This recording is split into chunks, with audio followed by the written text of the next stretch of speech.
இன்னைக்கு நான் அப்புறம் ஒரு ஃபோட்டோ அனுப்புறேன். ஒரு ஐயா வந்து நேத்து அவங்க மகனுக்கு வேளாண் கல்லூரியில ஒரு வகுப்பு போயிருந்தாரு. ஆலமரத்துல இருந்து அவர் ஆலமரத்த ரொம்ப ரசிப்பாரு.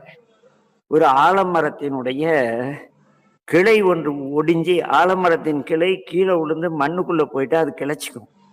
முருங்கை செடி வெட்டி வச்சா நடந்துக்கும். ஆனா, அங்க ஒரு விசித்திரத்த பார்த்திருக்காரு.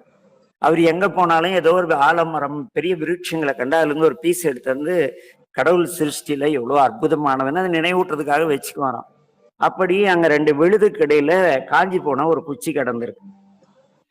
அதை எடுத்து இழுக்கலாமான்னு பார்த்தா வரல. என்னடா வரலன்னு பார்த்தா, தாய் மரத்திலிருந்து ஒரு சிறு வேர் போயி, அந்த காஞ்ச கட்டைக்கு உயிர் குடுத்துட்டு இருக்குது. இது எப்படி சாத்தியம்னு கூகுள்ல ரிசர்ச்ல போய் போட்டா, அந்த காஞ்ச கட்டைக்கு ஐயையோ! நம்ம உறவு ஒண்ணு கீழ விழுந்துருச்சேன்னு, அந்த மரம் ஒரு வேர குடுத்து, அந்த காஞ்ச கட்டைக்கு பால் குடுக்குதாம். என்ன அவரு கூகுள்ல இத பார்த்து எனக்கு இன்னைக்கு பரிமாறுறார். ஐயா காஞ்ச கட்டையா இருந்தா கூட, அந்த ஆலமரத்துக்கு தாய்மை பண்பு அதிகம். இங்க பாருங்க அந்த போட்டோவுல ஒரு சின்ன விழுது போயி, அந்த காஞ்சி போன கட்டைக்கு பால் குடுத்து உயிர் 2 இலை வந்திருக்குங்கய்யா. ஐயோ! ஆலமரமா பொறந்தா கிளையா உறிஞ்சி கீழே விழுந்தா கூட காப்பாத்துதுங்கய்யா சிருஷ்டி. தாயினும் சால பரிந்தது. என்னங்கய்யா மரத்துக்கு எப்படி அது விழுதுல இருந்து நான் உங்களுக்கு அந்த புகைப்படம் குழுவுல போடுறேன். வேற லெவல் இறைவனுடைய கருணை. ஒரு மரம் தன்னுடைய கிளை ஒடிந்து விழுந்தால் அதை காப்பாத்தி அதையும் வாழ வைக்க நினைக்குது. நாம் மனிதராகிய நாம் என்ன செய்யறோம்?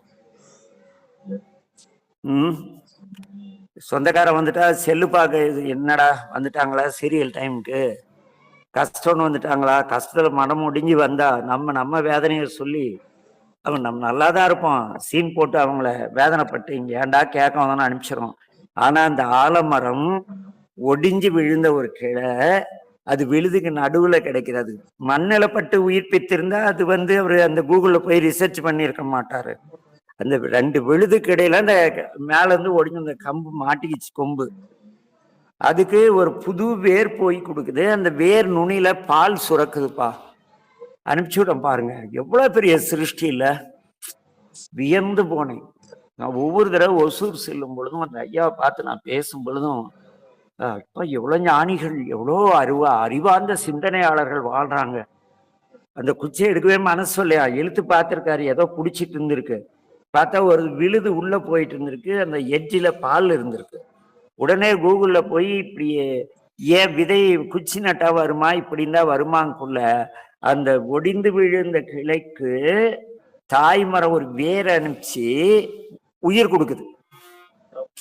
அந்த மரமே இவ்வளவு கருணையோட இருந்தா என்ன, அந்த மரத்தை சிருஷ்டி பண்ண இறைவன் எவ்வளவு பெரிய கருணையாளனா இருப்பான் இல்ல என்ற சிந்தனையோடு எல்லோருக்கும் அந்த தாய்மை பண்பு வர திருவருளை பிரார்த்தித்து நிறைவு செய்கிறோம். மீண்டும் திருவருளால் சந்திப்போம். போற்றி திருவகவல் வேற லெவல். நம்ம ஏதோ அப்படி பொருள் பார்க்கலாம்னு நினைச்சா அங்கங்க எதையோ காட்டாதனை எல்லாம் காட்டி அப்புறம் தானே சிவம் காட்டுவார். வருதில்ல, காட்டாதனை எல்லாம் காட்டி சிவம் காட்டிம்பார். அப்ப இதெல்லாம் விசித்திரங்கள். நம்ம சுத்தி எவ்வளவு இறை பண்பு, ஒரு மரத்துல கூட எவ்வளவு தாய்மையும் இறை பண்பும் இருக்கு இல்ல. முயற்சிப்போமா? நமச்சிவாய வாழ்க. எல்லா உயிர்களும் இன்புற்று வாழ்க. திருச்சிற்றம்பலம்.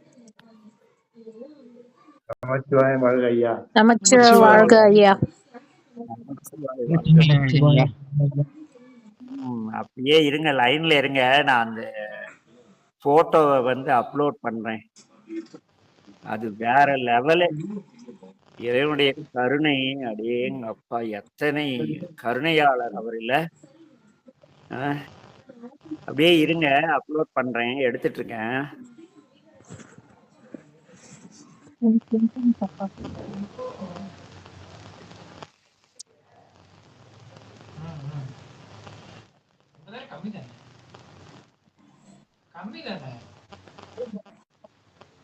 சாப்பாடு எல்லாம் சேர்த்தானே சொல்லுது கைலாஸ் அப்படியே